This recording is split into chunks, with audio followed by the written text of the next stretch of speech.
হে hello hi high. তো পিজিতে হুট করে একদিন বুনু বললো চলো দিদি ভাই বইমেলা যাই। আমি বললাম চলো বুনু বইমেলা যাই। তারপর আমরা চলেও গেলাম। মেলাতে ঢুকতেই দেখি ছোট ছোট বাচ্চারা কি সুন্দর বসে ছবি আঁকছে। আর কিছু দূর আগাতেই দেখি শিল্পীরা কি সুন্দর নিজের নিজের হাতের আঁকা নিয়ে বসেছে। আর আমি একদমই আঁকতে পারি না, তাই জন্য আমি আরো অবাক হয়ে দেখছিলাম যে এত সুন্দর করে কেউ কি করে আঁকে।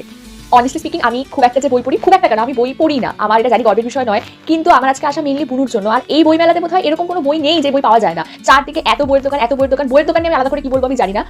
কিন্তু যেটা না বললেই নয় সেটা হচ্ছে আনন্দ পাবলিকেশনের সামনে এসে যে ভিড়টা দেখলাম, লিটারালি ওখানে লাইন লেগে গেছিল। তারপর বুনু কিছু বই কেনাকাটি করলো। তারপর গিয়ে আমরা কিছু জায়গায় বাউল সঙ্গীত হচ্ছিল, সেখানে দাঁড়িয়ে একটু গান শুনলাম।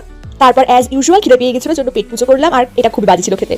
তার কিছুক্ষণ পর দেখা হলো এই প্রাণীটির সাথে, যাকে আমি প্রচন্ড ভয় পাই কিন্তু আমি ভালোবাসি, জানি না খুব অদ্ভুত ইকুয়েশন। আর বুনু তো একে দেখে পুরো পাগল হয়ে গেছিল। আর এই করতে করতে সন্ধ্যাও নেমে গেছিল। তখন গিয়ে আমরা দেখতে পেলাম যে এখানে তো খাওয়ার অনেক দোকানই আছে, যেটা আমরা ফার্স্টে ইগনোর করেছিলাম। আর অন্ধকার হয়ে যাওয়াতে চারদিকে আলো জ্বালাতে মেলাটা যেন আরো প্রাণ পেয়েছিল, আরো ভালো লাগছিল। যাই হোক, তারপর আমাদেরকেও ফিরে আসতে হলো, কারণ রাত হয়ে গেছিল। আজকে ব্লগ শেষে আমি একটাই কথা বলবো, প্রেম বা ভালোবাসা তোমাকে চিট করতে পারে, বই কিন্তু তোমাকে চিট করবে না।